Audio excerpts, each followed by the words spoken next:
First question. How can one let go of negative emotions which Guru is showing them and intensify them? To look and let go of them and not identified with them sound very abstract for me. You see, in life you always have the choice whether to let your mind be pulled towards the negativity or towards the positive side. Like Krishna said, in every good there's equally bad, and in every bad there's equally good. It's all depend on the perception of how you see it, which glasses you are wearing. You know, if you're wearing the red glasses, spec, you will see everything red. If you wear the glasses which is yellow, you will see everything yellow. And somebody who have joined this, they will see every word, the word yellow. It's not because the word is yellow, it's because that color of your eyes. So, it's not about letting go of that emotion, it's about transcending it. Letting go, you have done it many times. You have become expert in it. You know, by going sideways always. When we say let go of something, what does people do? They try to avoid it. No? Go around it. But Guru doesn't show you just to go around it. The world shows you to go around it. Guru shows you to go through it. Here you say to let go of this emotional thing. Of course, emotional is not something that, okay, you say one moment of the other you change, you know. No. It's something which is deep, which awake itself, whether it is positive or negative. That means it is important that you go through it. Because this is how the learning process must be. So if you want truly to let go of that, you have to go through it. And how to go through that, you have to learn to accept it. Because as long as you fight it, emotions is also something which is created in the mind. So your mind knows you better than you. What does the mind knows about you? The mind knows all your weaknesses. You think you are very great due to your pride and your ego, but you don't even know yourself. That's why the mind has power over you. If you will know yourself, you will have power over the mind. That's what Krishna said in the Bhagavad Gita, chapter 15, verse 9. The ignorant, they hold upon this material things, thinking that this is who they are. They know nothing else. They hold upon the five senses, and then they call that is me.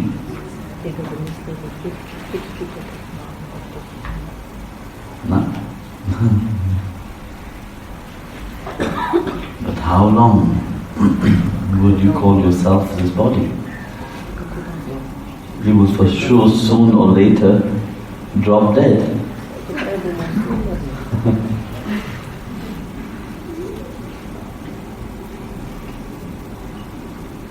So whatever experience you have, you must go through it.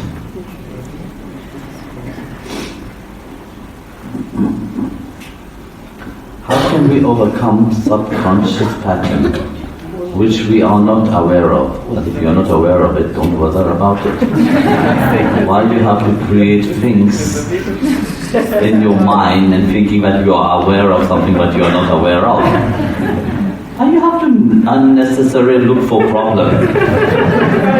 Your life is not happy like that? Who is that? Satyavati Dasi, who is that? Your life is not beautiful. Then why do you have to look for subconscious pattern which is not you are not aware of?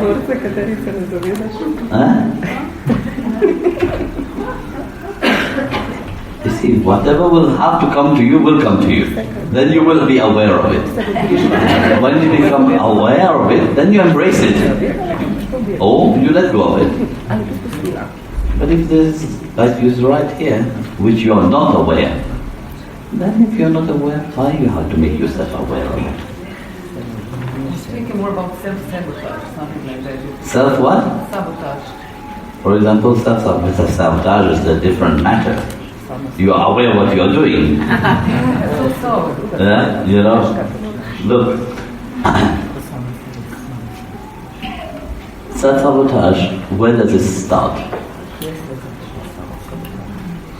From not knowing who you are. Yeah, well, this is easy answer. Not loving yourself. Well, but concentrating on your negative side.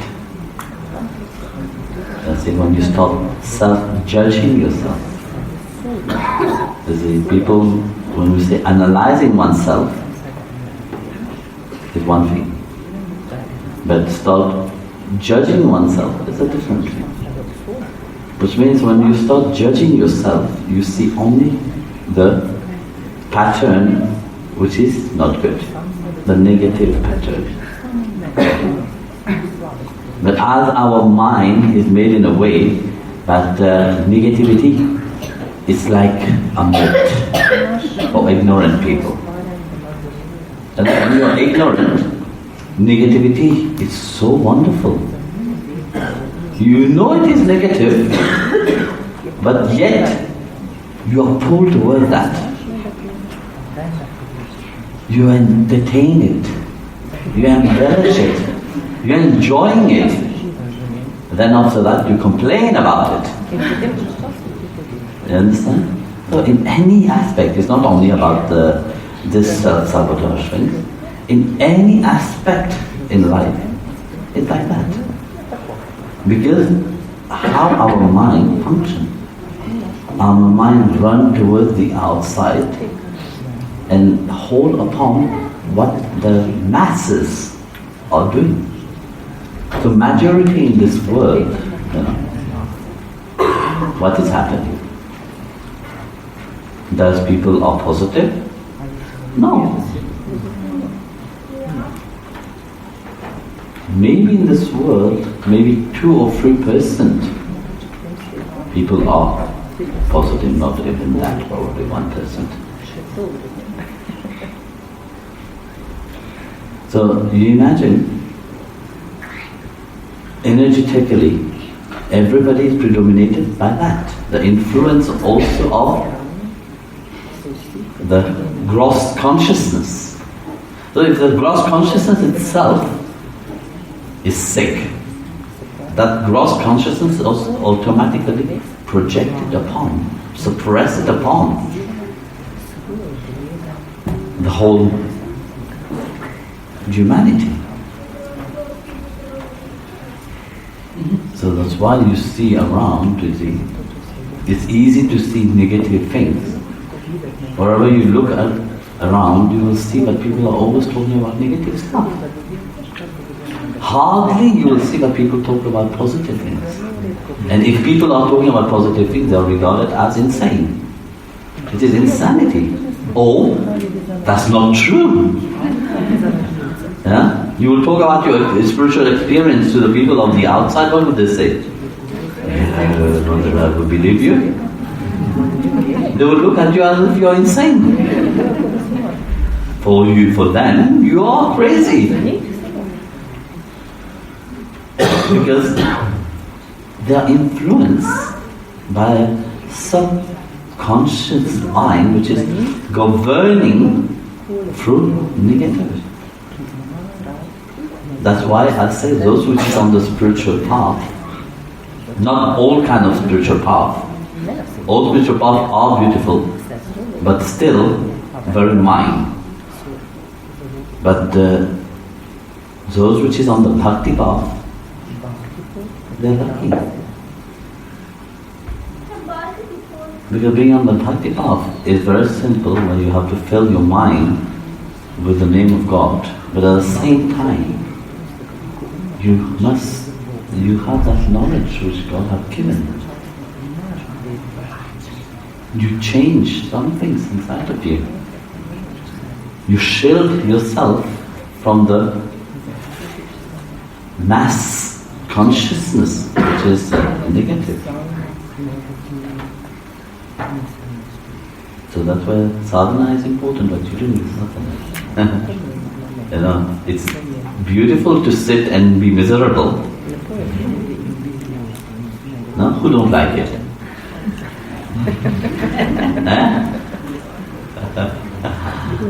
No, it's like to pity yourself. No, you like to play the victim role. Oh, I'm miserable, I'm the saddest one, I'm the most, oh me. But that don't lead you anywhere. So that mental state, you must learn to go out of it, consciously, because you see, whatever used to happen in the subconscious manifests into the conscious, into being aware of it, into the outside of it. So that's why you feel depressed, all this stuff. Would you like to hang on these things? So then let go of it. Hang on the feet of Guru and God, nothing else. Because these qualities are there, yes, but not to be hang upon.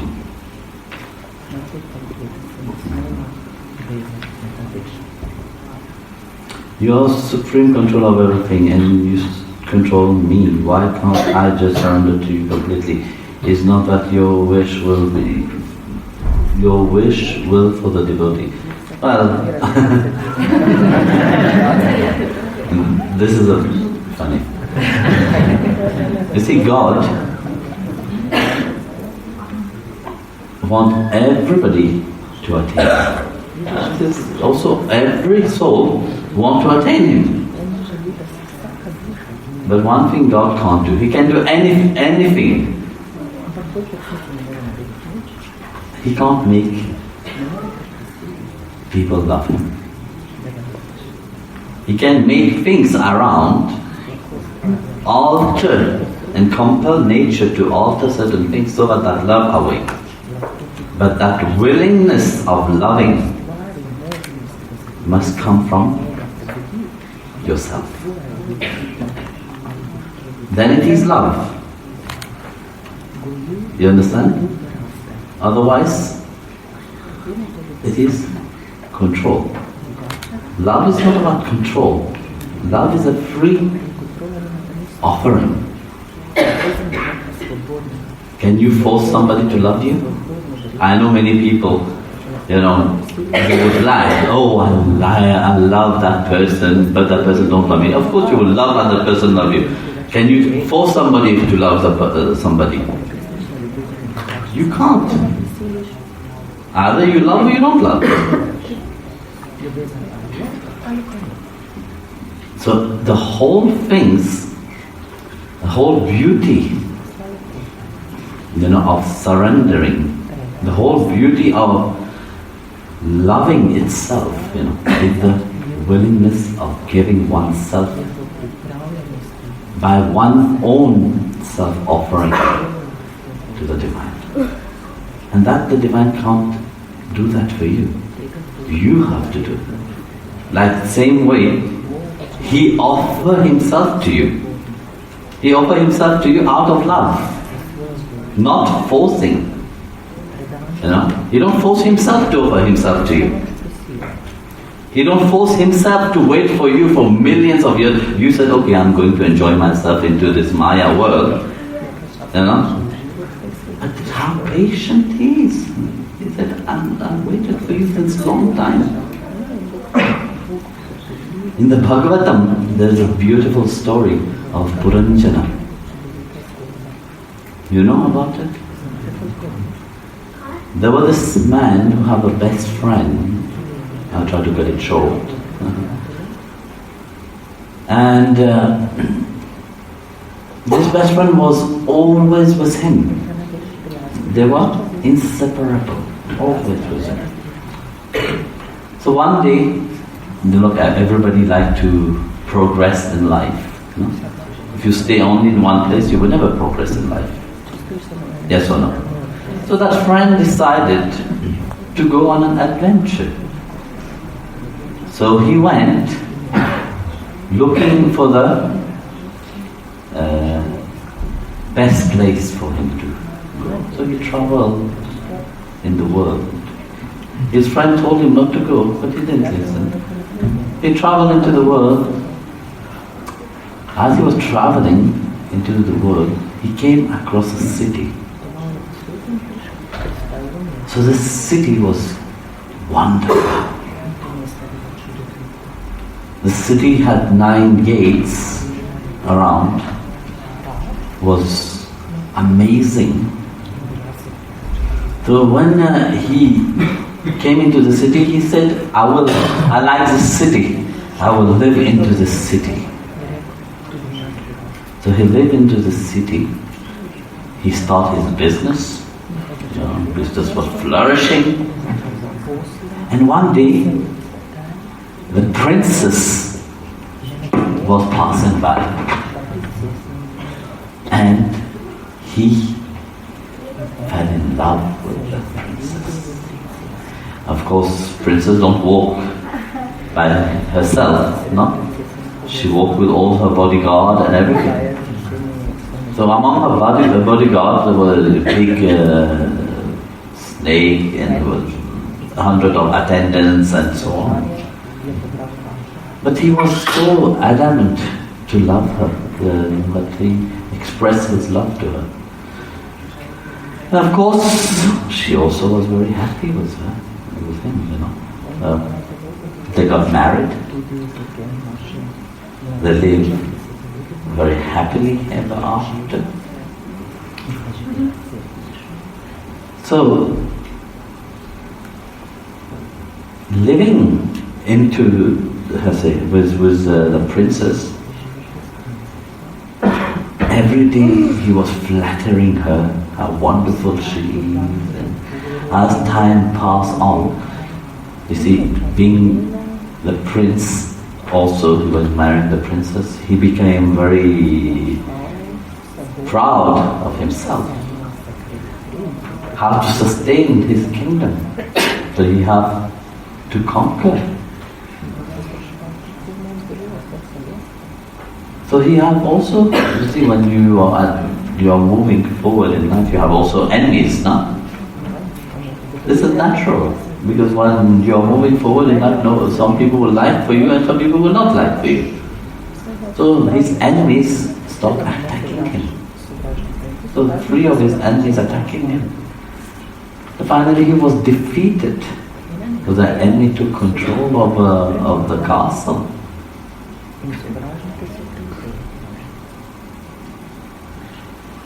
So when the enemy took control of the castle, took everything away from him, he was thrown into the dungeon.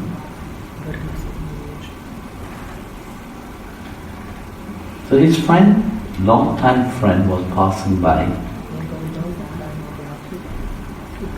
And his long-time friend came to visit him.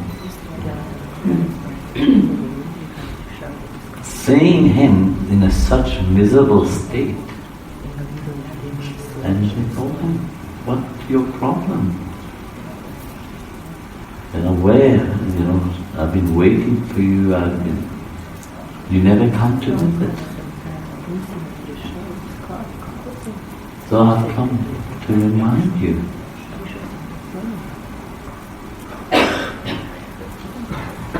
So you see the story of Angela, who had this wonderful castle.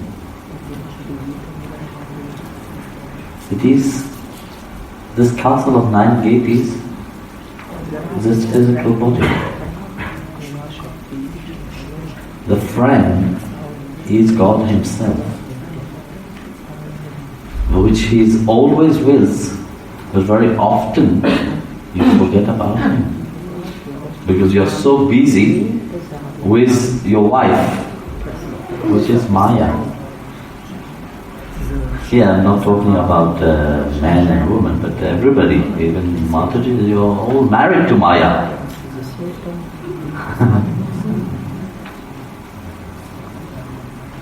So when he got married to this princess, Maya doesn't come only by herself.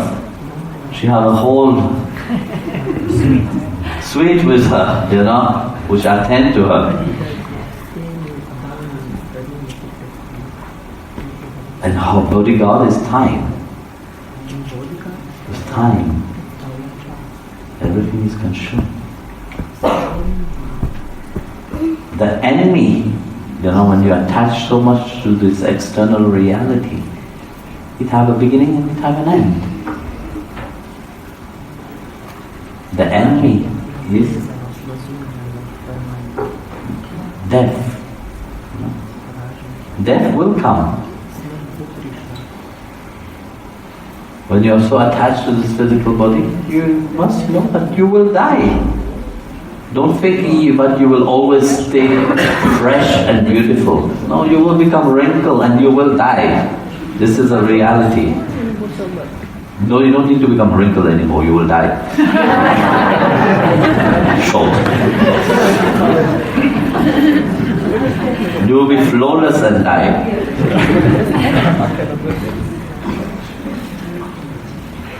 All the cream on the mascara you put, Mataji, will not help you.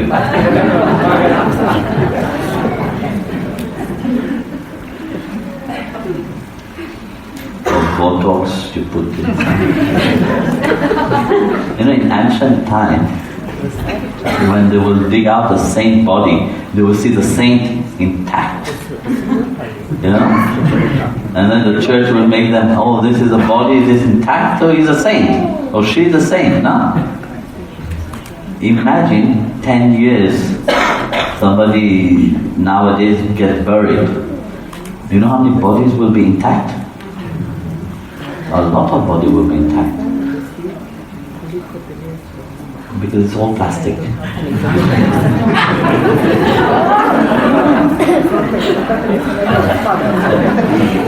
Different code you say.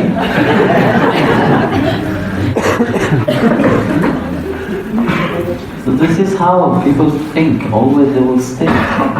So the enemy comes also with the retinue, with his attendant. Death will come. Disease will come. Will attack that castle. And that castle, old age will come. Will attack that castle. Death. So, death, old age, and disease. Will attack that castle, and that castle will fall. When the castle is falling, this is a time when you will be reminded. As long as that castle is strong, you don't give it much importance. Why? Because you're so proud of yourself. No? But you think that you have endless time. But when the castles start falling, then you realize, I don't have time. That moment itself, God said to him, I have given you that moment. What have you done with that? Time is one thing, but when it's gone, it's gone. It don't come back. Everything will come, but time will never come back. Even if you take millions of lives, time will never come back. Once it's gone, that's why I said, use your time the right way. So, in the question, the person said, it's not that your will for the devotee, to completely surrender. Yes, it is my will that everybody surrender. But do you understand what is the word surrender? If you will understand what is the word surrender, you will not live that life what you are living. So, because you don't know what is surrender, that's why you live that life what you are living. Understand that? So it's easy to say, yes, I'm surrendered. Are you truly surrendered? Surrender means complete trust. No? Do you have that? You will say, yes, yes, oh Guruji, we have it. But the next moment, you leave from that door, somebody approach you and tell you a story. Oh, you have this problem. You see how the surrender disappears.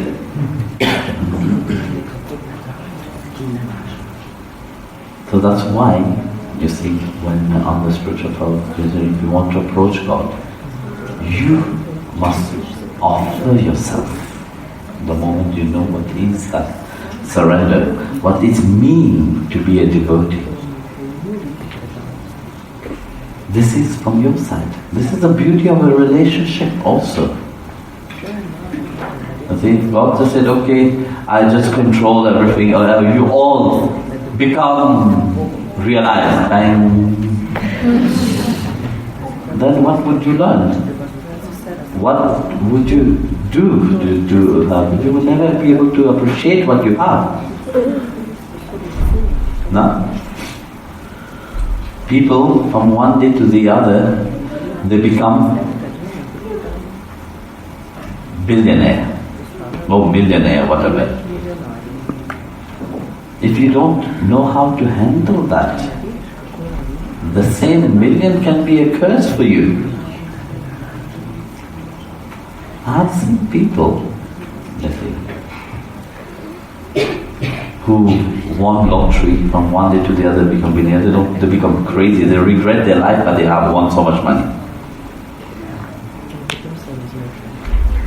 How much would you eat? Your stomach is that much. Maybe for me a bit bigger. You can eat only what your stomach can hold. No?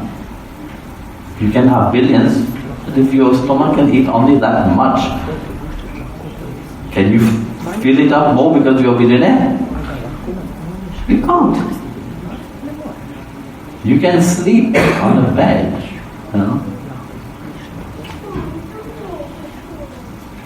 just to rest. You can sleep on a bed made of gold, it doesn't matter, or diamonds or whatever.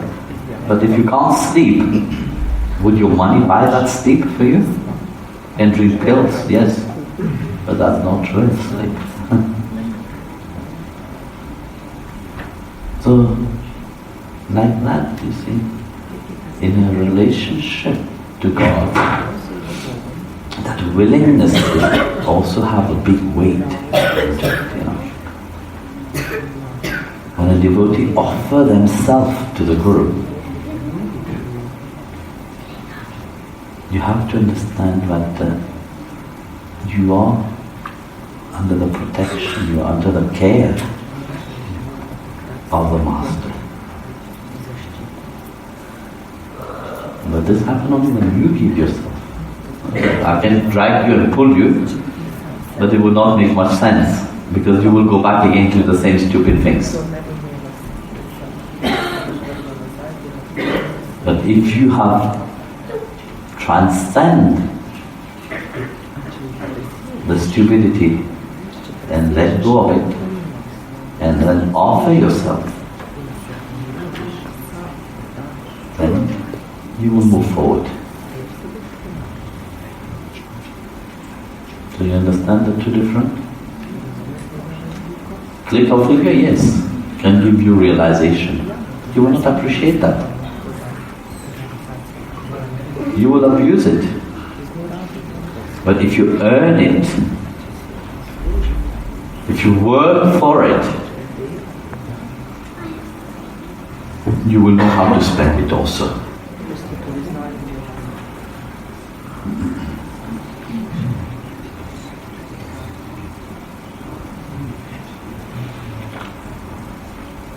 How should we behave around the Guru? How should we speak? What is the proper way? You went to Guru Gita course, no? Yes or no? So they explain to you all this. I don't want to go into that detail. Was that true to them?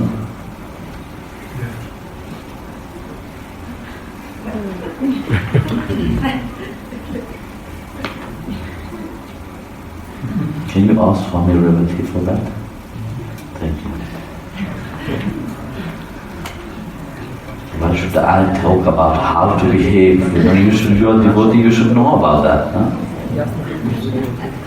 Now the next question is amazing. Who are you?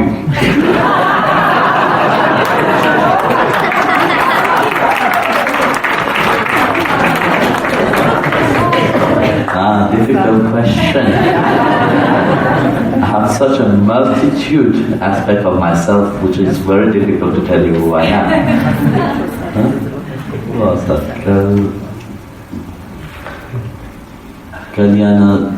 Kalyanandana Das, who's it? Oh wow. I'm asking you the question, who are you?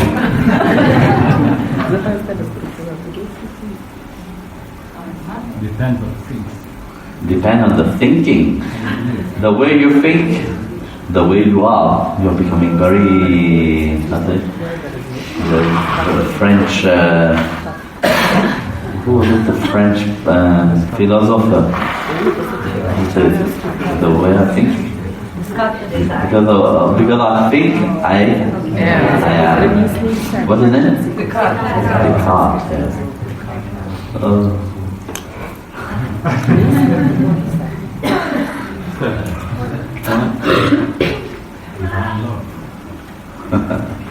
Have you ever felt it?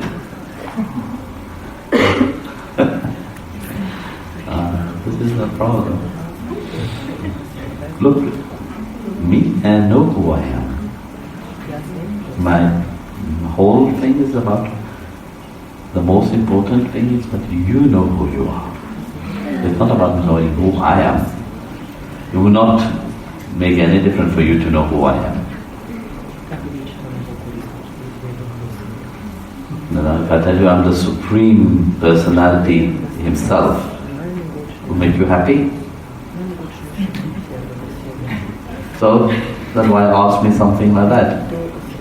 About trust. But if I tell you that, do you think the trust will awake? It will not. If you have not worked on yourself of knowing who you are, instead of knowing about somebody else who they are, it don't make any difference. So, me, I know who I am. And my work is that you know who you are. And what I see inside of you all, you must see inside of you.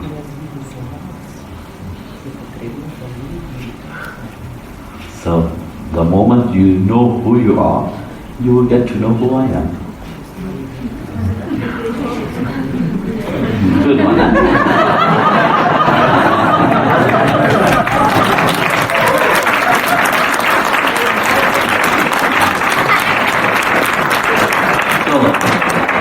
Faster you get to know who you are, faster you will get to know who I am.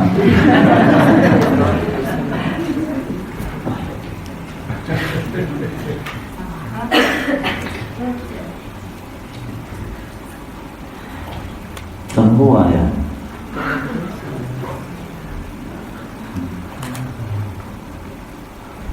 Who am I?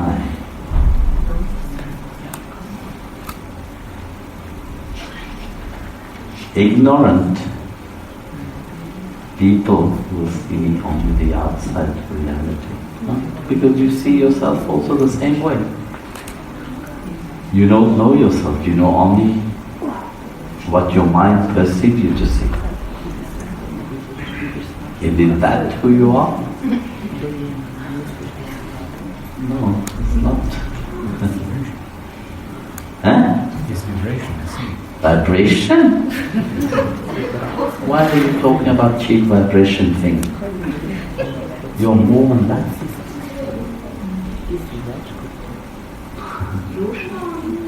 Huh?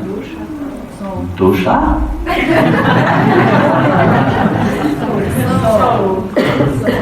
So, yes, you are. Have you ever seen the soul? I'm not talking about the monkey that you look in the mirror and see the reflection of. But have you ever seen the soul? It's easy to say, yes, I am the Atma, yeah? Yes or no? Have you seen it? Huh? No. You feel the Atma? Yeah, Atma is the soul. You feel it? Where? You feel it. Tell me, please, I'm very interested to hear that. How do you feel it?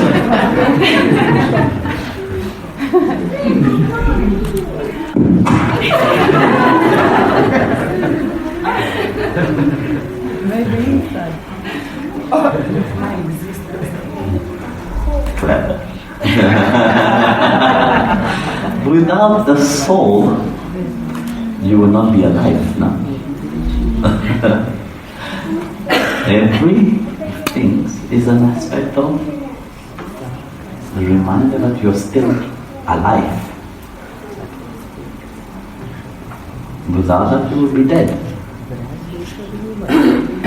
In the Bhagavad there's this beautiful story which said, Yamraj was talking to Satyavant and he said to the people, he's dead.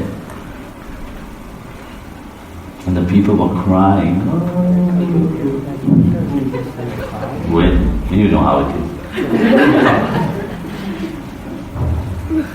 And Yamraj was standing there and asked a question to them. Why are you crying, my dear people? No.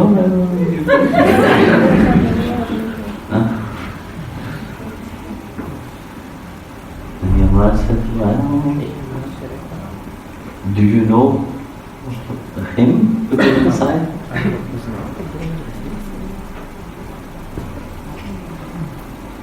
Have you ever seen him? The indweller within that body? Have you ever seen the soul? No. Then why are you crying? The one that you know about, the eyes, the nose, the mouth, the ears, the body, is still there. Yes or no? It's just that before it was answering you and now it's not answering you. And that's what you're missing, the drama. But have you ever known that person for real? Have you ever known yourself for real?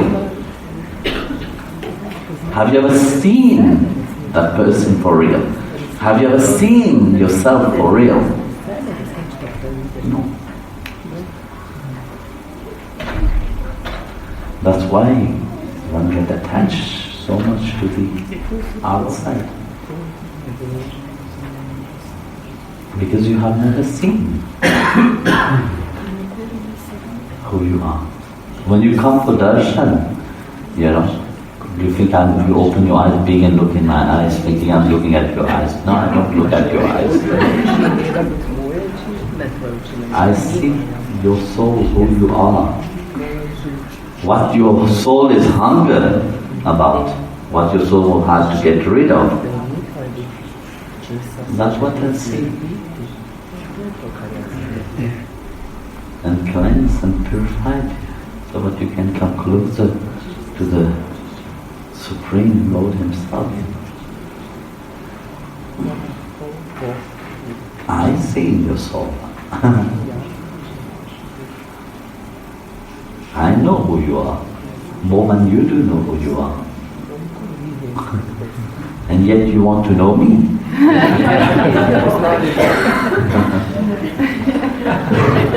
You have to know yourself first. When you get to know yourself, then maybe you will know me. But to know me is very difficult. Because even Mahamsar Babaji had difficulty of knowing me. So if he is such a great yogi, he can't comprehend me. I don't think anyone can comprehend me. That's why I said, don't try to know me. Try only to know yourself. It's better. Because if you, when the moment you think you know me, I'll show you another aspect of me. And this is my aspect. How did you know that? Your life will come and goes like bubbles. Yet still you will not know me.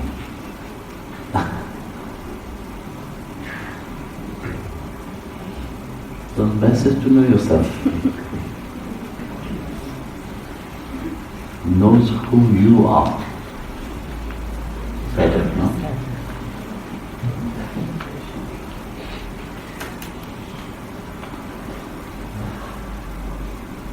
The incarnation of Master on earth is usually associated with the breakdown of values, with some crisis. The task is to restore equilibrium and divine laws. How can Kali Yuga start immediately after Lord Krishna's departure, while the balance did not last some time after his departure. Well, you see, Krishna, when he was on earth, when he departs, like you said, Kali Yuga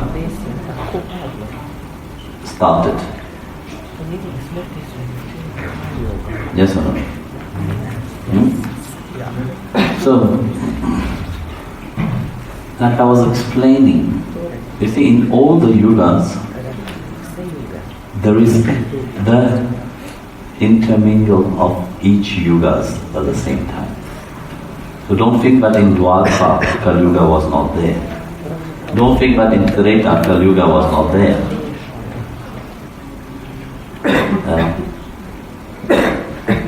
So take, for example, Treta Yuga. Who was in Treta Yuga? Rama, na? So when Rama was sent into the forest, by Kaikeyi, his mother, stepmother actually, what did Kaikeyi's son did? Kaikeyi was filled with gossip. Mantara, the hunchback lady, poisoned the mind of Kaikeyi. And Kaikeyi believed it. And went and told to the king, to Dashrath, you promised me one thing, but whatever I ask, you will give me. Yes or no? So he had to fulfill his promise. So he asked that Rama be sent into the forest for 14 years. So Rama was exiled into the forest. But when Bharat get to know about that, I'm just cutting the story short. What did Bharat do? Bharat took the sword, was going to kill his mother. He said, you are not my mother.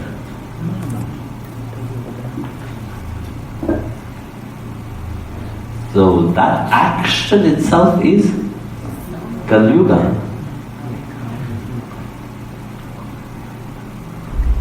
What he did next? He dragged the hunchback old lady Mantara by her hair and kicked her out and beat her up, which she deserved.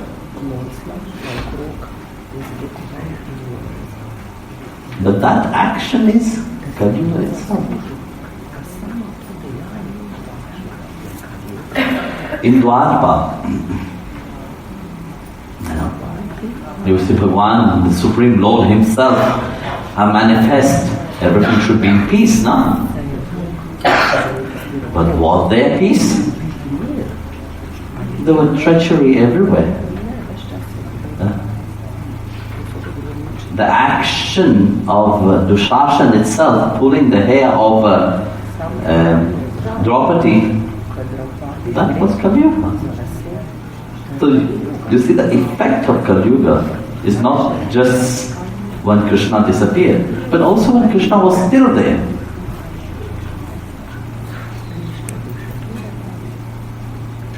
So in each yuga, all the yugas is intermingled. This is a different science in itself. You see, people's mind is segregated only in certain things, like this is a time for Satyug, this is a time for Treta, this is a time for Dwarka, this is a time for Kali Yuga. So they segregate everything into 4 quarters. No? But in reality it's not like that. It is a circle. It is a circle which go around, intermingle in each another. So depend on which level of consciousness you are, you will dwell into that reality. So you can be in Kali Yuga itself. For those bhakta who have had the vision of the Lord, they dwell in Satyug. Because the mind is fully absorbed, the consciousness is fully absorbed only in the divine vision of God. For them they are physically into Kali Yuga, but mentally and spiritually they are in Satya Yuga. So like that, you see, the yugas is not just like this, but it is according to your level, you will experience that, in which yugas you are in. So being in Kali Yuga, you can also be in Dwapara and Treta. And God willing, you can also be in Satya Yuga. Depend on the level of awareness or consciousness. Depend on your bhakti, how intense is your devotion and your surrender. So for those devotees who have a vision of the Lord, Kali Yuga doesn't have any effect upon. Because the mind is not attached to the effect of Kali Yuga. So what is the effect of Kali Yuga? The effect of Kali Yuga is the whole drama of the outside world, how you are. So materialistic people with mind which is so much focused on the outside only, for them they dwell fully into Kali Yuga.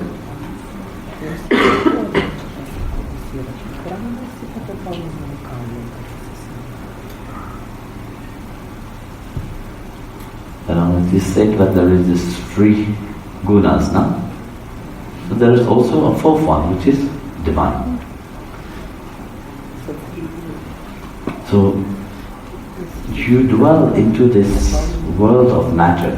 Kali Yuga can be referred as the tamasic quality, which is fully absorbed into Maya, into outside reality, only longing for the,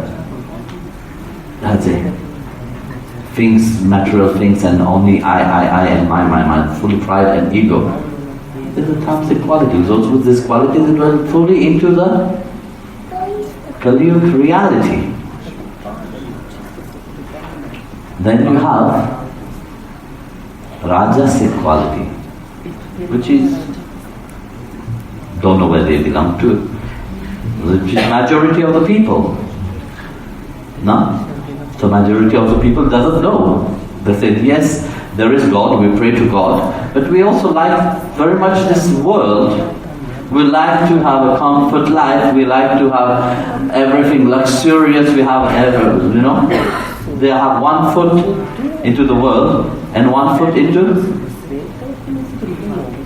the spiritual path, searching. So they don't know really. So they dwell into Dwapara Yuga.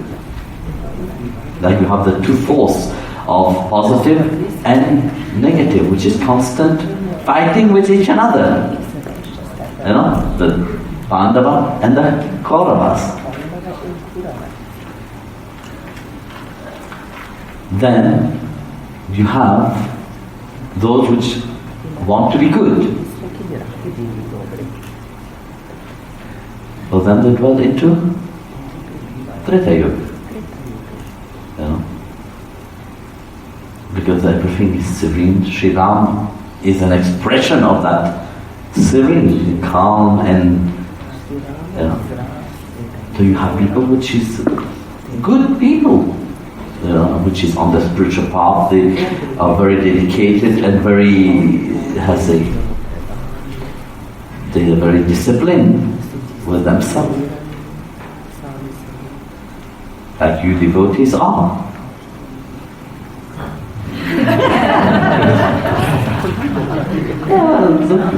That's the thing. Bhagavan said, that you don't become spiritual by randomness like that.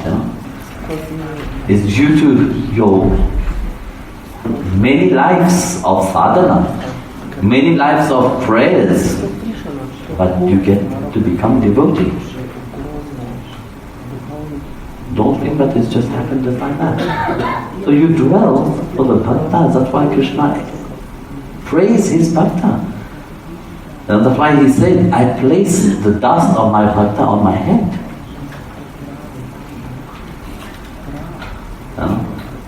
So it's not because of one life of achievement that you have to, okay, I'll wake up to do it, will become spiritual, like so many celebrities do. This is artificial. That's why I said the bhakti is, is like Krishna said himself, bhakti is the highest of all. Not everybody can do bhakti. Only those who heed call. And don't think that it is just random like that. You are blessed. You are lucky. So this is Satyug. Devotee dwells in Satyug because they know that the Lord is always with them. The Lord cares for them. They're constantly thinking of Him. That the mind state, because it is transcending the external reality into the divine spheres. For the devotee, they dwell into Satyug. Treta Yuga. Then within the devotee there is those who have the vision of the Lord, vision of God, vision of Srimad Narayana. Even in this world, there is people who have darshan of the Lord. For them who have the vision of Bhagavan, they dwell into another reality, which we call Satyuga. But Satyuga, if you look what the scripture talk about Satyuga people will see God everywhere. That's what Krishna said in the Gita. The yogi perceive me everywhere, in everything. They don't look on the external reality, but perceive the one which is seated within the heart of each one. So who is sitting within each one heart? Is Srimad Narayana himself. No? So those who can see that, who have that gift of perceiving the Supreme Lord in everything, they dwell in Satyuga. So you have all the four yugas here itself.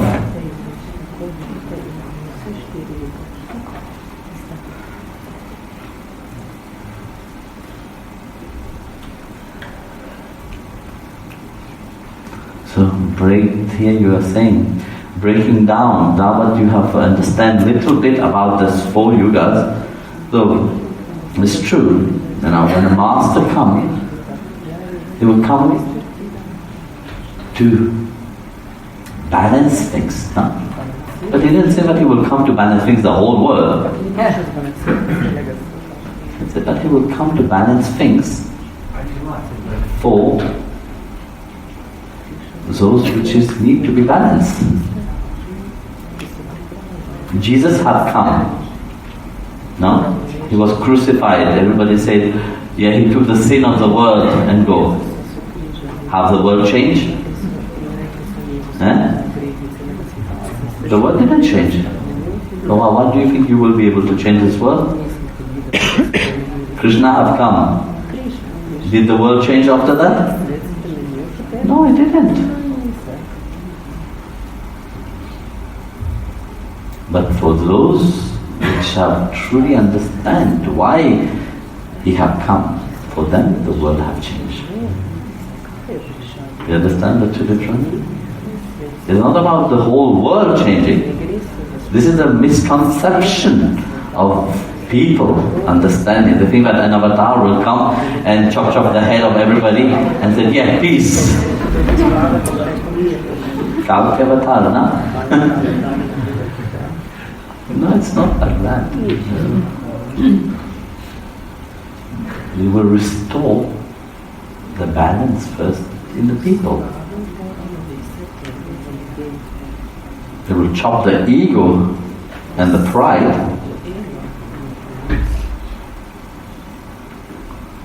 That's why I said, I'll come time to time, yada yada dharmasya, to restore dharma.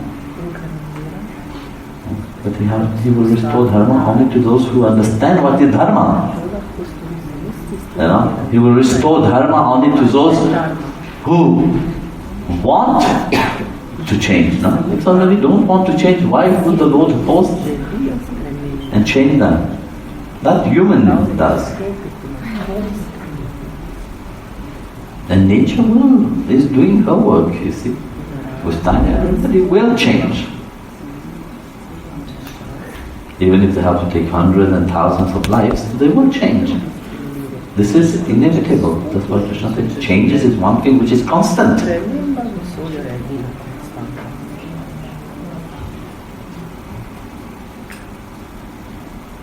So, the divine law, the equilibrium and all this is here, you know. So whenever avatar incarnate, guru incarnate, they are here to already balancing and transforming. Don't think it happened in a big mass. This is the problem with people. You know?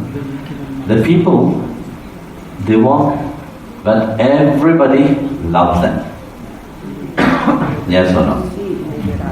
You know, you want everybody to love you. Huh? But it's not possible. With avatar have not been successful in doing that. Do you think you will be able to do that? Huh? Tell me, which avatar everybody have loved them? Huh? Krishna have come, and did everybody love him? No. And Jesus have come, did everybody love him? Rama have come, everybody loved him? No. But you think you can make everybody love you. Huh? And you expect it. But everybody will love you. This is the second thing. You want that everybody love you. And you want that everybody agree with you.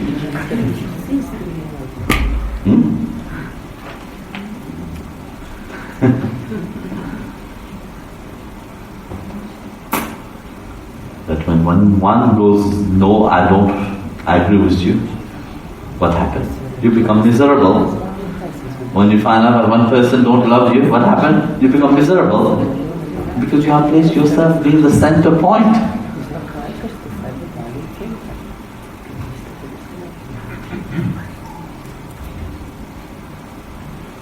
So how could you change? You want to change everybody, but you have not changed yourself. Huh? You want everybody to change, but you think you're perfect.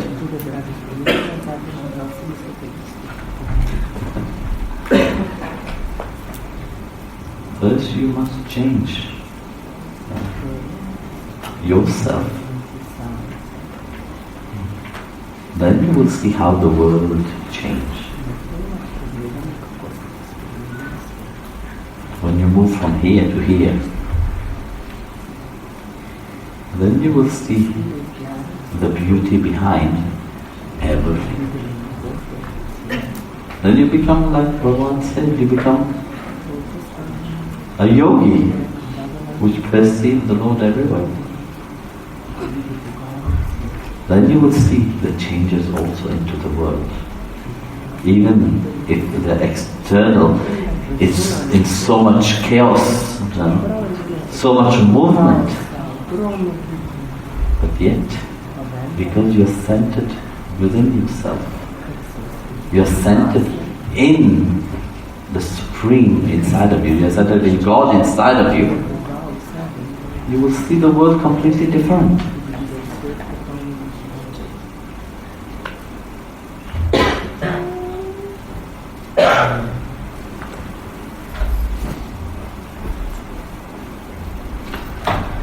Next, if someone lives with you in one life, with me, with Manohari Devi,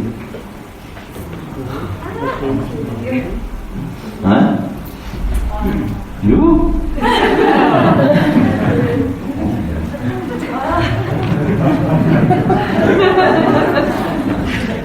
So if someone lives with you in one life, Will it be the same in the next life, or one will not know about you at all? Does every bad thing happen to us because of bad karma? The bad thing happened because of bad karma. Let's put it in that way. Yes. So, first part of that question, if someone lives with you in one life, will it be the same in next life, or one will not know about you in life? Well, you see, the point is, my dear Manoharita Devi, now, some of you after thousands of lives have met me. You see, it's not in every life you get to know me. In another aspect, yes, you've been prepared. In many lives you will be prepared in different ways.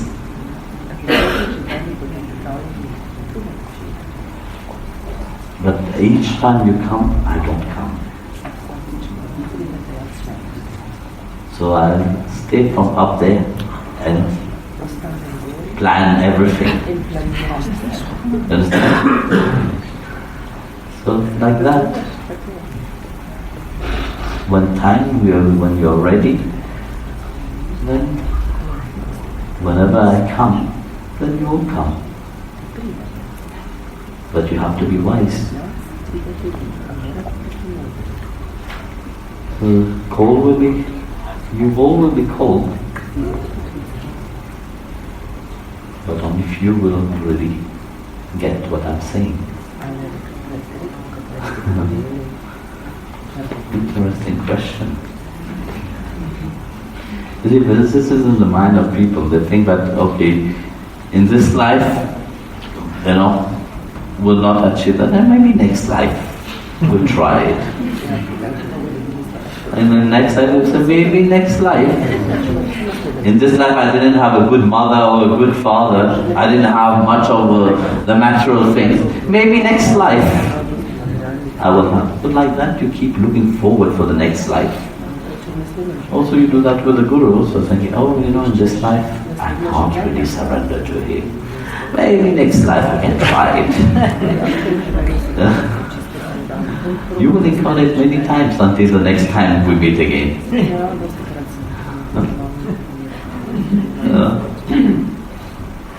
You have incarnated billions of times here.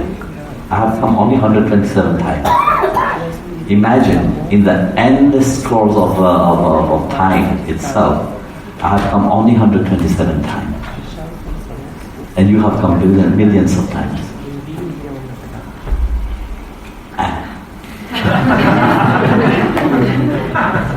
So do the calculation.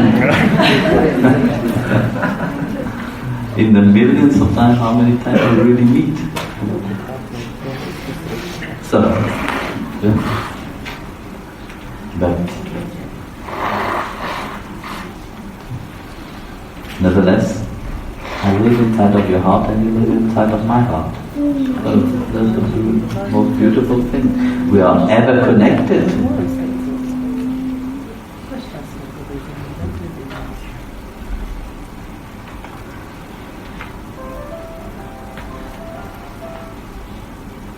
That's what Krishna said, The fool plants in the human body, the fool doesn't know me, doesn't recognize me.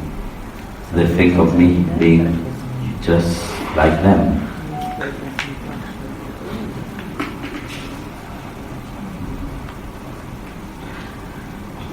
How can we know, let's change now to sadhana.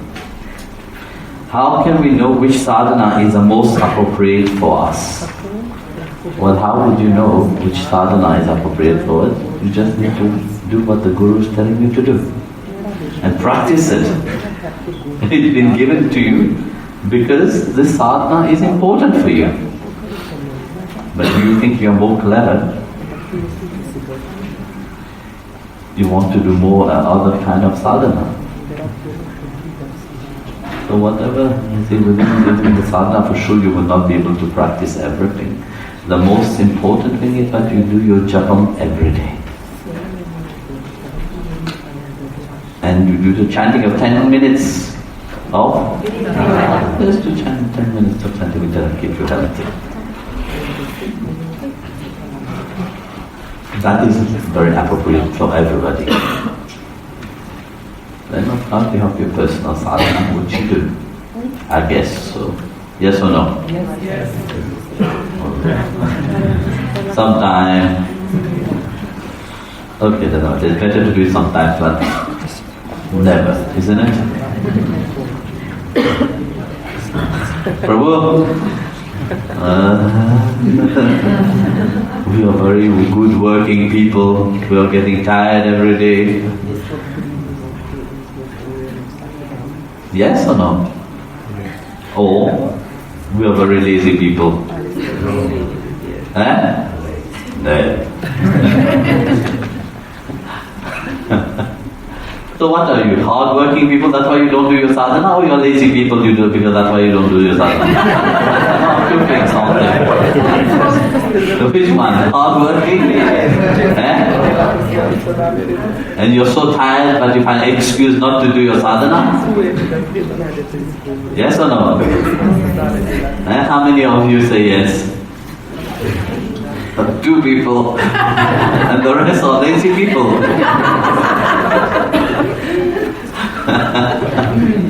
And here, only one. Oh my goodness. You see, this is the thing. Even what I'm saying right now, here, all the talking that I have given, become useless. You understand the point? We are talking about all the yugas. But here, the most simple things, of doing your sadhana, you can't do. So, then how do you think you will achieve to that? If a doctor give you, you are sick and the doctor give you medicine and you keep the medicine in a corner, do you think you will get healed? Then you will go after to the next treatment. I didn't take your medicine, I'm not feeling well.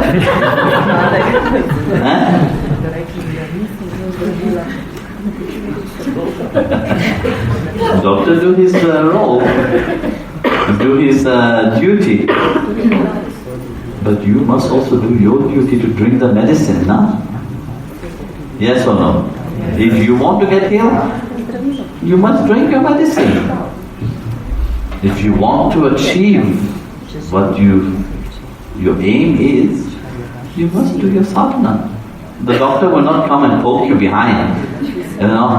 Do your sadhana, do your sadhana, do your sadhana. No, that discipline, that responsibility, you must take by yourself.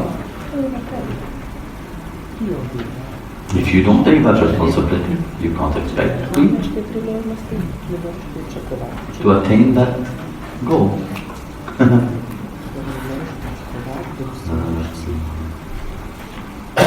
What does it mean to master japam? To master japam, how can you master japam? You can become a master in doing japam, which means you start strictly by doing the 16 round and increasing the numbers. Then you become master in doing japam. When you become master in doing japam, when each breath which you take during the day is with the name of God. Which means you breathe 21,600 times within 24 hours. So if each breath becomes the japam itself. In reality, it is a reminder. Each breath that you take, it is a reminder of the name of God. You say Soham. The breath itself means Soham, which means I'm part of the same Lord. I'm a part of the Lord. I'm part of the Supreme. So, but this is called ajapam. Japam you do with consciousness You're conscious what you're doing. When you're chanting, you're conscious what you're chanting in the name of God. Yes or no? But ajapam, because it is natural way of breathing, you are not conscious of your breathing. So it is also ajapa mantra. So it doesn't have that full power into it. It gives you power only through to live your life. Without breathing, you will not be able to live, no? Food, drink, all the stuff you can let go. You will still be living. Look, there's Aradhaka still alive. So I met many like that, many saints also, which is still alive. But without breathing, they will be dead. Without air, they will be dead. So japam is to do it consciously. So you become master when each breath is chanting the name of the divine name itself. Like Hanuman, for example, constantly he's in japam. Whatever he do, japam doesn't mean only you stop and just do your japam, no. So that consciousness which you are connected to the Lord at all time reflects itself through each breath of what you take. So with each breath you are chanting the divine name continuously. Even when you are sleeping, the divine name carry on chanting. So for that, you must learn first to do your japam. How many of you do japam? 16 rounds every day.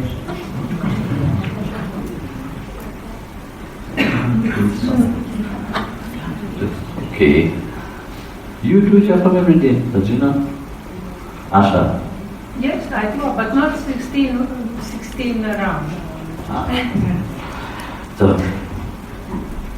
okay, it's better than nothing. I keep hope. You see, I'm saying to myself, it's better than nothing. So, you have to increase it little by little. 16, 32, 64. How we are supposed to do our dharma when we just... How do you know what you are doing is your dharma?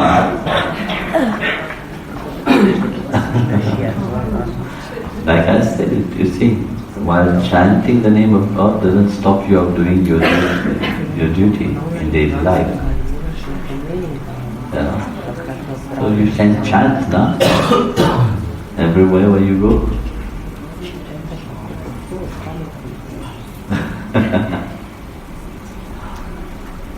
Like I said, if that becomes the practice, even while sleeping, automatically it will become chanting. Even while working, automatically you become chanting. So it's not about letting go of one duty and do japam only. No, but while you are doing it, this is how you master. Really, the best way is not to stop everything and become lazy. But while you are doing your duty, your work, you are chanting.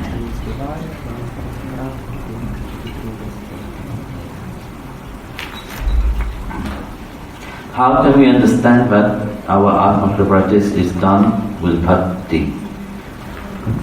Well, if you're looking forward to do it every time, you're longing for it every time, then you're doing it with devotion. But if you see it as oh my goodness, you're dragging your leg, oh, I have to do this Kriya now. You look at the time. Oh, feeling tired, lousy. You're dragging yourself. You're forcing yourself to do it. Then it's not with devotion. So this is how you know the different. those who look forward, they are dedicated. The same thing, when you are in love, you look forward to meet your beloved. Yes or no? And you look forward, you wait for that time. When will the night finish? I will meet my beloved. Isn't it, Mataji? It was a time. It's no more.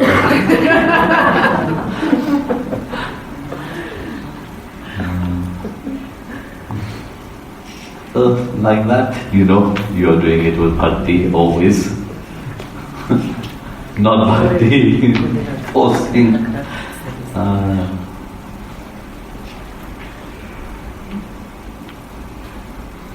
The question is about Kurukshetra war. After the war was finished, it was only a short time, but our dharmic time, and very soon the Pandava needed to leave this plane.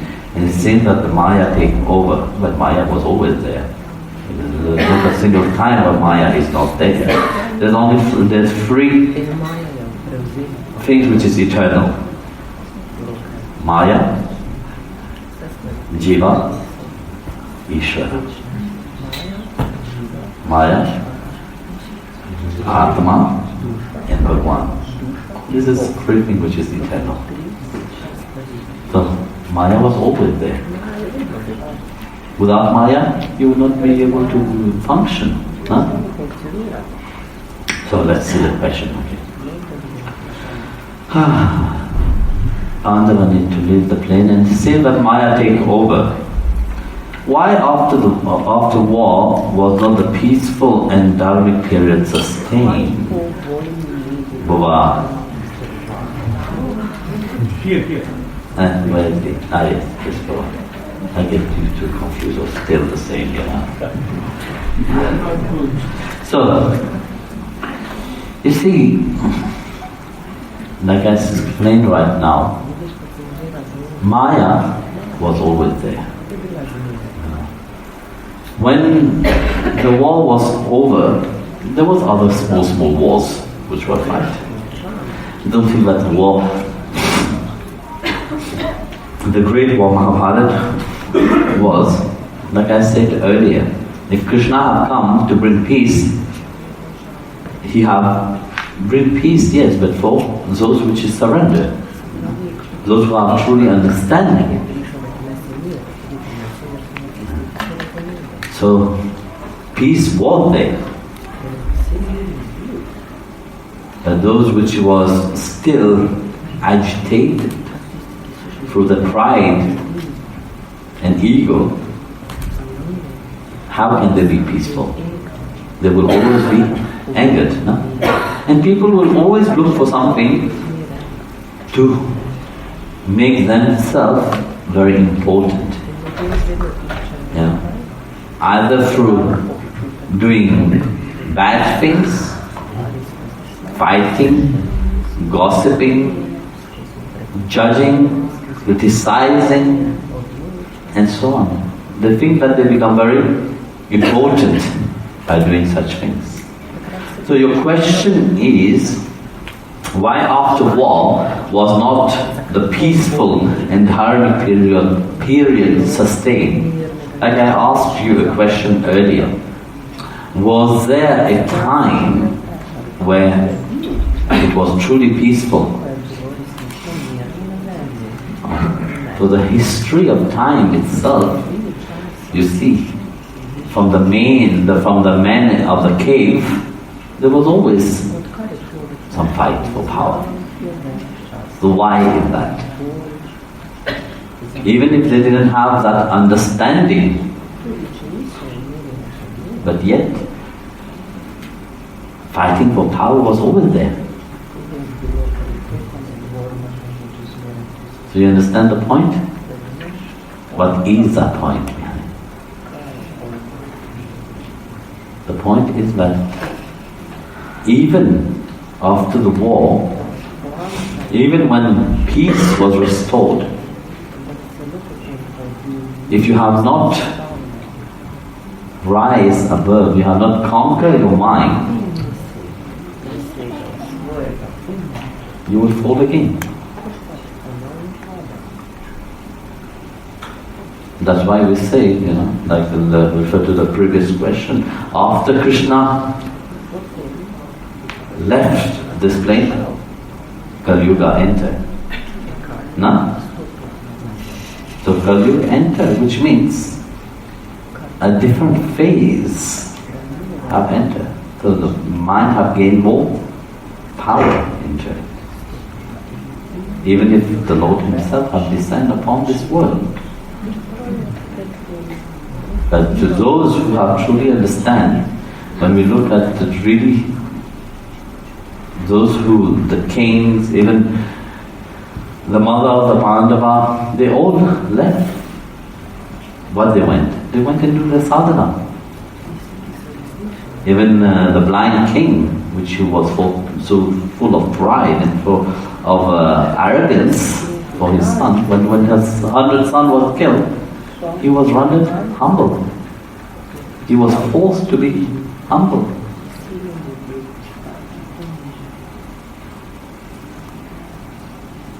He was still very angry on Krishna when he came after the war to see him. His wife cursed Krishna. But when she realized, oops, what I have done, she asked for forgiveness. But these are all in the plan, the grand plan. So, you see, there was a time of peace. And time, you see how it is measured now, is not the same.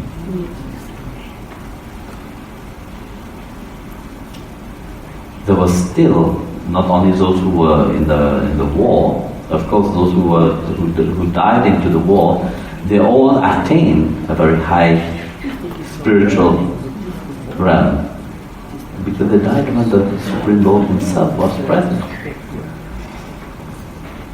But still, the world is not only that part of Kurukshetra. No? Even India has other places also, other kingdom also. When they heard that, okay, Duryodhana have other friends also. Yes or no? Not only those who died with him, but their family, all the stuff. You think they will sit there and have, oh, Lord Krishna have killed our friend, how wonderful, oh. Huh? They will not do like that, no? They will still get angry. That's why there were little wars still being fought afterwards also. But of course they were also defeated.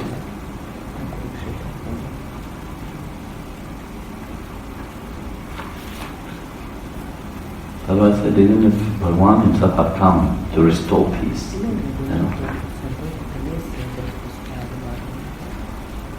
He did, but didn't last for long. And yet you think that you will be the messenger of peace, huh? And you think that you will bring peace to the world. First, bring peace to yourself firstly. When you bring peace to yourself, you will render a great help to this world. Like you said, a small light in darkness shine more. 100 light in light. No? So imagine, you're close in the darkness and you are that light. You shine, no? But if you are the light and put you in the middle of the sun itself, you will not even see where are you.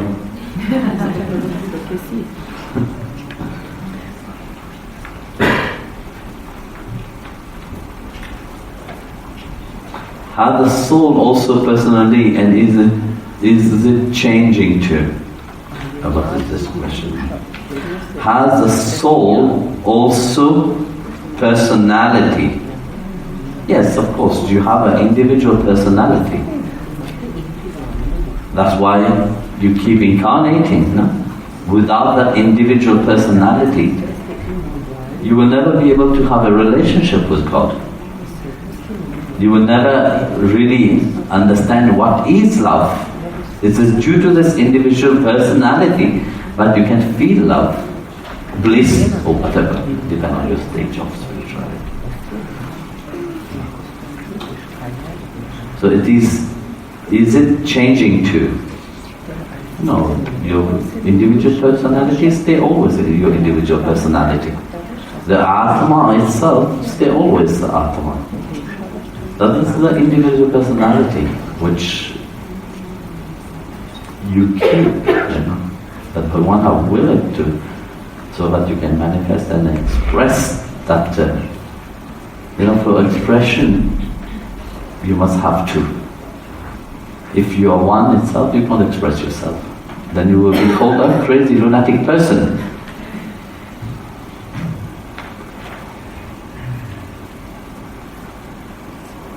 Because we talk a lot about ego, personality and transforming it. How is it with the soul? Well, the ego is a different matter. That's why I say at the beginning, do you know yourself? When I'm talking about the self, I'm talking about your individual self.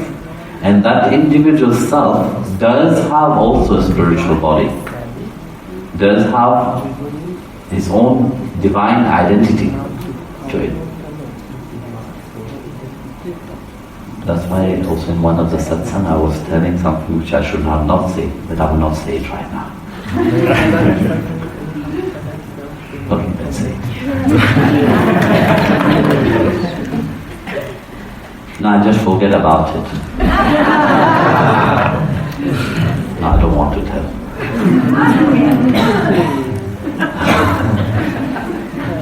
It's too easy. Well, you don't understand anything. You don't do your sadhana, you don't do your japa, you don't do anything, and then you want the deeper secret? Forget about it. I am not that merciful. Anna. Who's Anna?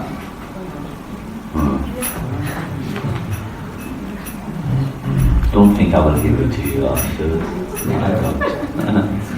I told it once in one of the satsang. If you want, you can listen to the satsang.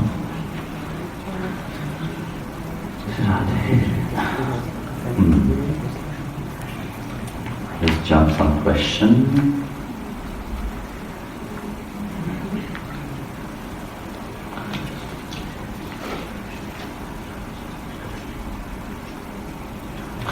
Is it possible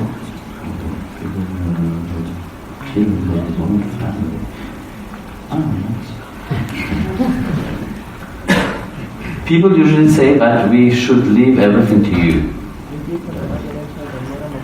But Arjun had to fight till the end, even kill his own family. How should we know which battle to fight in life and which to quit? Well, quit what you don't need and hold what you need. Let's see, quitting, which means transforming of your mind itself. What the Arjun did, you see, what Krishna did to Arjun is about transforming the mind. A mind which was hanging upon the external things. The one wanted him to see that the mind is not interested in hanging on the external thing. Your soul is not interested in anything which is external. So what he wanted to show to Arjuna about that is about do your duty on the outside, but don't hold upon that. This is the danger of it. He clearly points out that you should not by any time not doing your duty. Which means that by any time one must do whatever duty one has been allocated to, your dharma in life. But mentally you should not attach to it. Mentally you should let the mind attach only to the Lord. That's why he said to Arjun, Do your dharma, fight, but let your mind be attached to me. Let your mind think of me. Here he's talking to everybody actually, not only to Arjuna, he's saying to each person. Because people think that when they go on the spiritual path, they become very, I'm very spiritual, I should not work. Swamiji has said detach and detach. No, it's not true. Your mind should not attach, but you should do your duty. You have a certain work, love it. You have your family, love it. Do your dharma. But bring spirituality part of your dharma, of your family. Grow together. He never said that you should leave everything and retire in a cave. Run away and retire in a cave. No, this is not his, he never said it at all. He himself never did it. Why would he say to somebody to do it?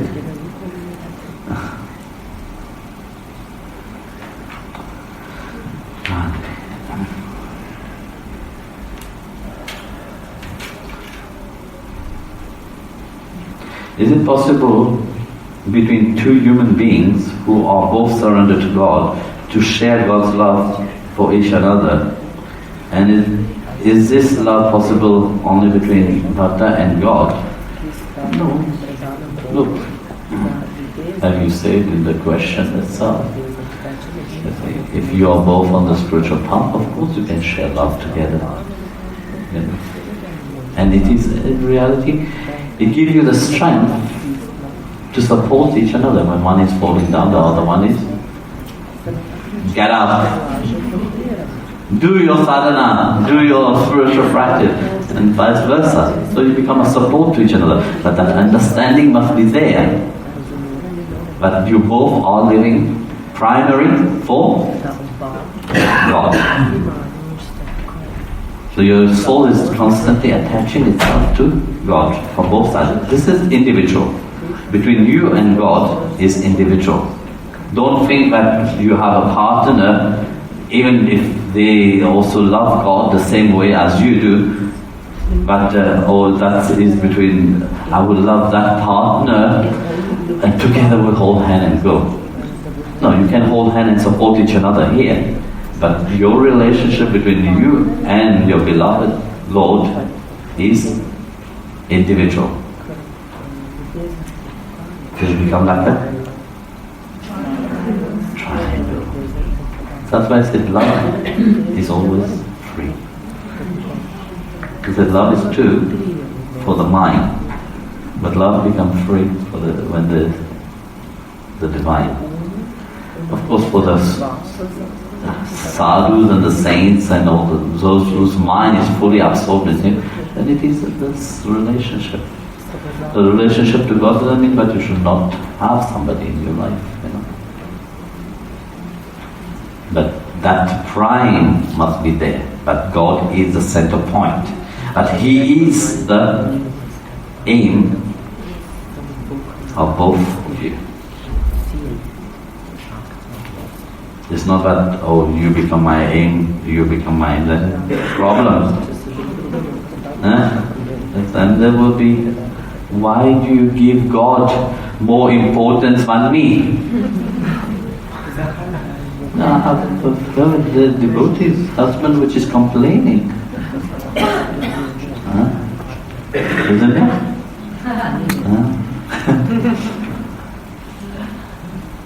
The husband, one devotee said, I'm married to a gopi.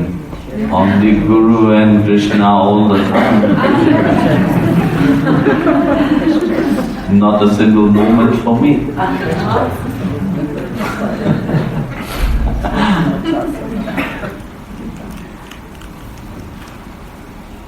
So, no matter how many complaints.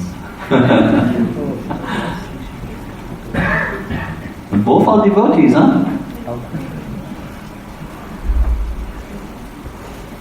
How living balance with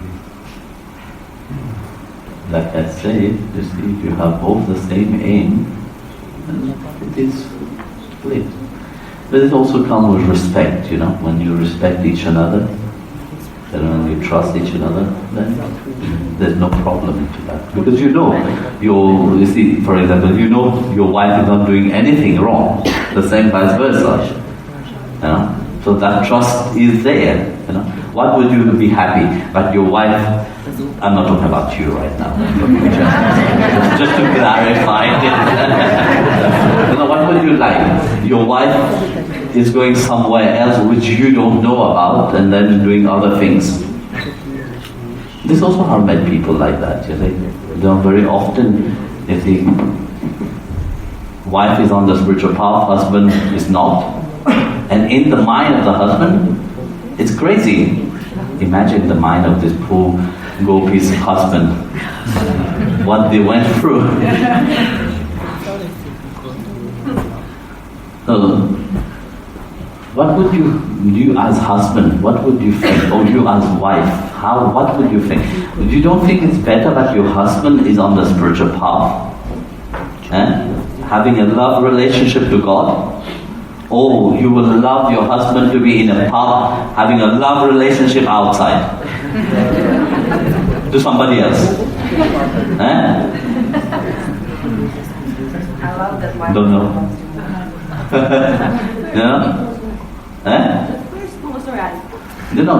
The same thing, vice versa with you. What would you like, husbands? You like your wife to be in the spiritual path, or you want your wife to be outside, having parties and enjoyments and all of these things outside, you don't even know where they are.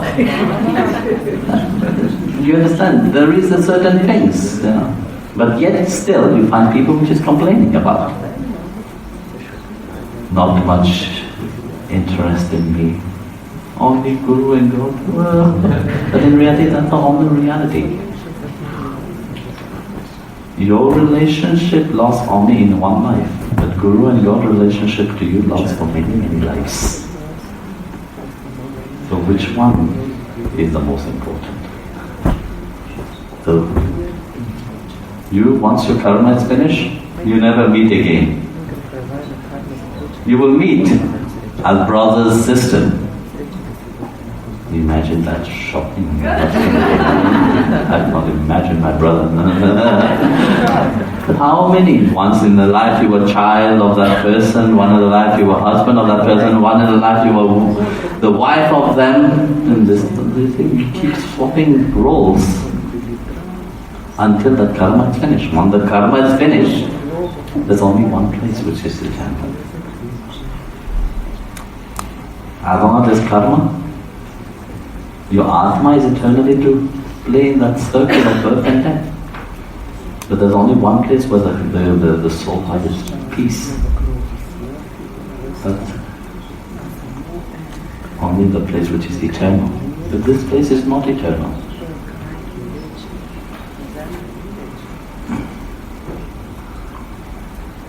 Which was the question? That was. There are different stories about Chaitanya Mahaprabhu has left this earth. Could you tell us how it truly was? So, it's true, there is many stories of Chaitanya Mahaprabhu's disappearance.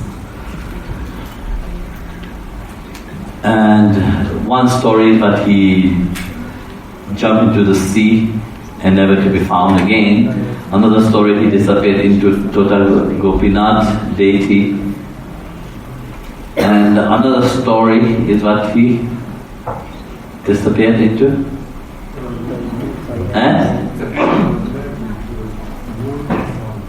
Sorry? You go to the west of the sun. Come on. Jagannath. Which means the Lord of the universe. So you see, there's many versions of the story. The fact is that he did disappear into the deity. This is the fact. So, yes or no? That you all agree? He just disappeared. Well, it's true you were not there to see it, so I don't worry about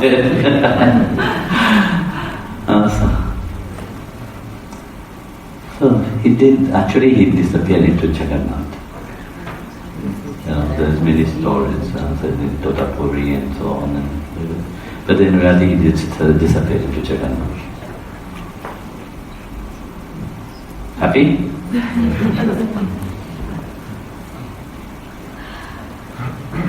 Even that, you see people say, but in the bhakti path we don't believe in merging with the deity.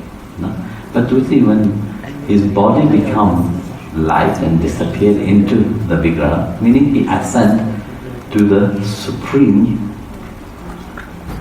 role, So he went to the highest realm to eternally be with his beloved, which he longed throughout his life. So he disappeared into the vigraha of Lord Jagannath.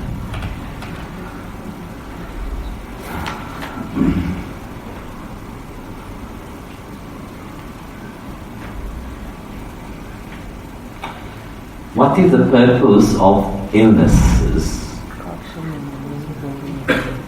Illnesses are a reminder, but you are still a living being. But you want to live, but yet time is not there.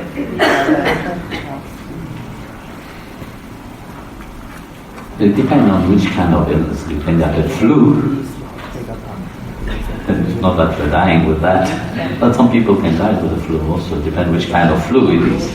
The bird flu, pig flu, chicken flu. All this kind of flu kill you. This also reminds you that you are going to die sooner or later. Any kind of illness reminds you of that. Now you see you're coughing.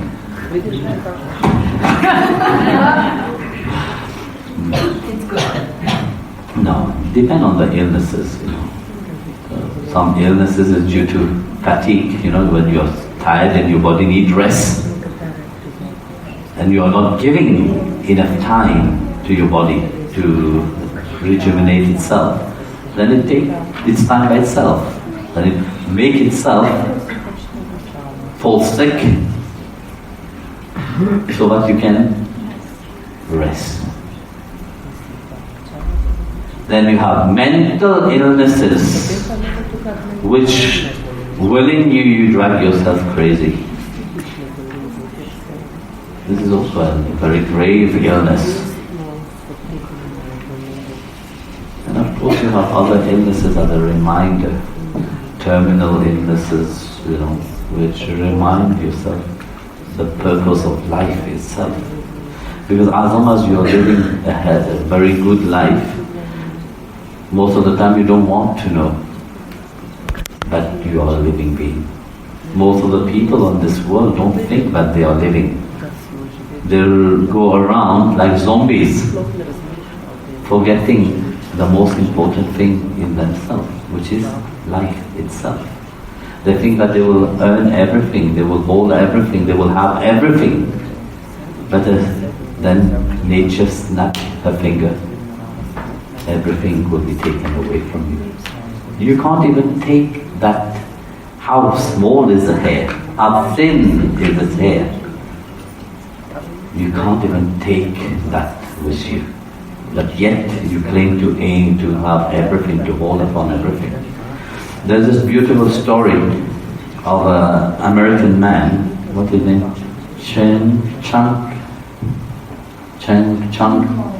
Chunk Lee, something like that. Jackie Chan? Huh? Jackie Chan. Not Jackie Chan. You see a Chinese person and an American person. Two different people. Maybe Chinese devotee? Not Chinese devotee? Just to show him. Any American devotee? Well, you're Italian.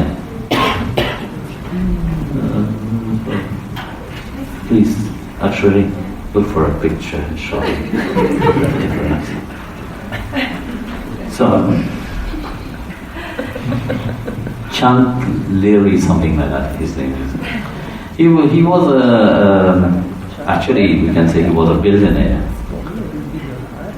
who he worked only for charity. He gave all his money for charity. He himself, he never had a car. He traveled in public transport. He flew economy, always.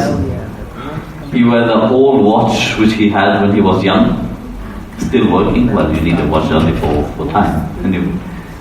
And his suitcase was just his plastic bag, which he was carrying around. But that men have donated millions to education. And always stayed anonymous. He never wanted anybody to know about his charity that he was giving. So one day he was caught, and they asked him, why you donate so much of your money? Then he said, look, in a very joking way, he said, we don't carry a plastic bag with us to heaven or to anywhere else. When you die, you leave everything here. So what's the use of it? Nonetheless, he did his duty. He worked throughout his life. And he had the right attitude of him. He never became proud. He stayed always humble. How many would you say like that?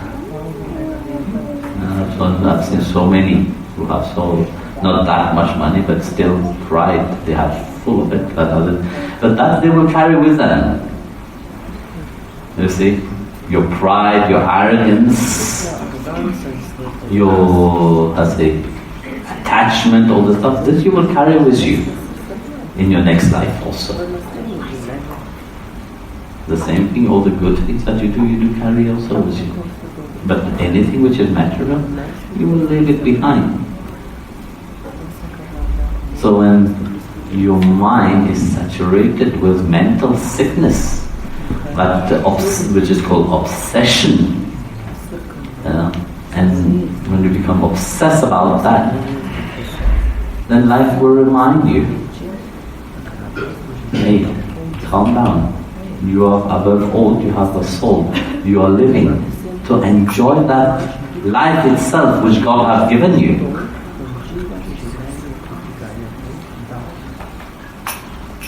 Make good purpose of your life. So then a certain kind of innocence will arise to remind you that there is something more precious inside of you.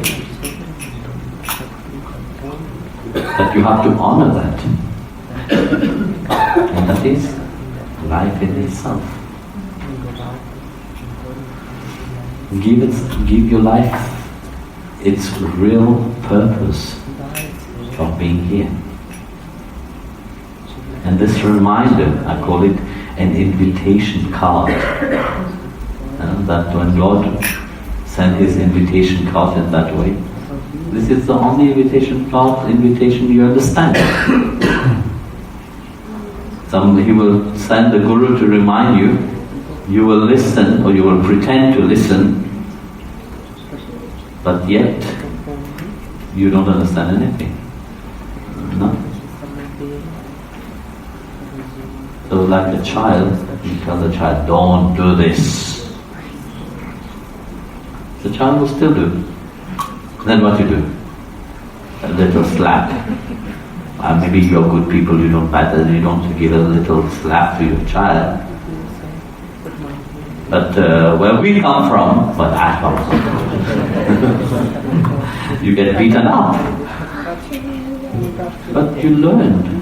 You see, you don't become, very often you're scared, but over here, there's so many laws here. It's not about beating your child. Your child is yours. You're not beating your child because you feel like beating your child. No. Teach your child sometimes to give a slap. The same way nature also gives a small slap sometimes, but she has a bigger hand.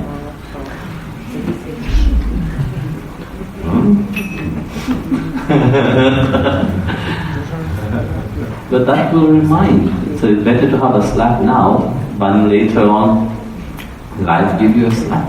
No? Most of the time it's the parent that will get the slap afterwards from their children. Yeah. It's like that. You know how many mothers complain? I have so many. But whose fault it is? It's not the fault of the child, it's your fault.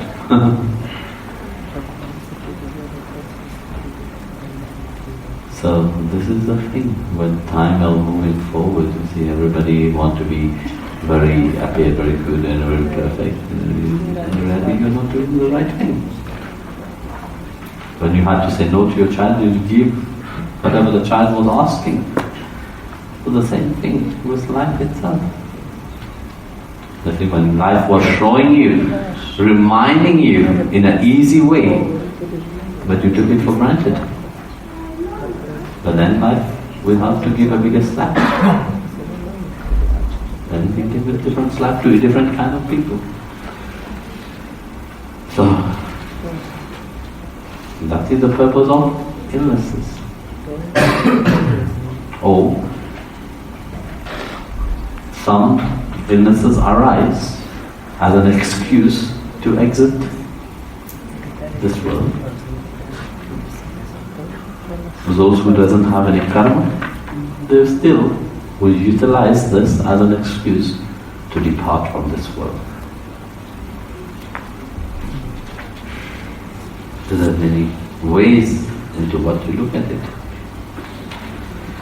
Okay, there's too many questions. I will answer your question. This beautiful question, I like your question by the way.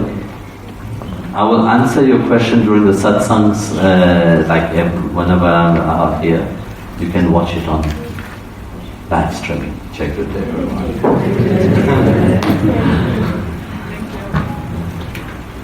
So darshan today is for you all alone or for public?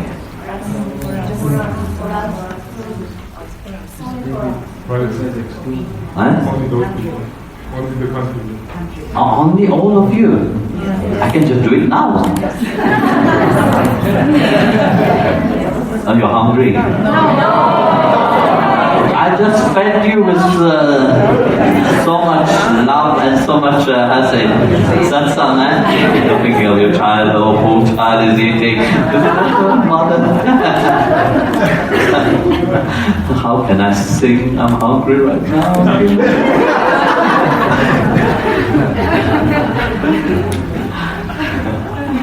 Okay, see you later on.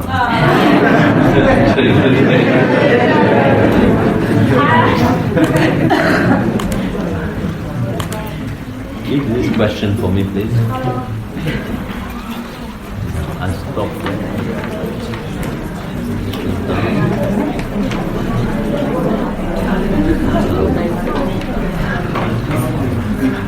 These are very good questions. I like these questions.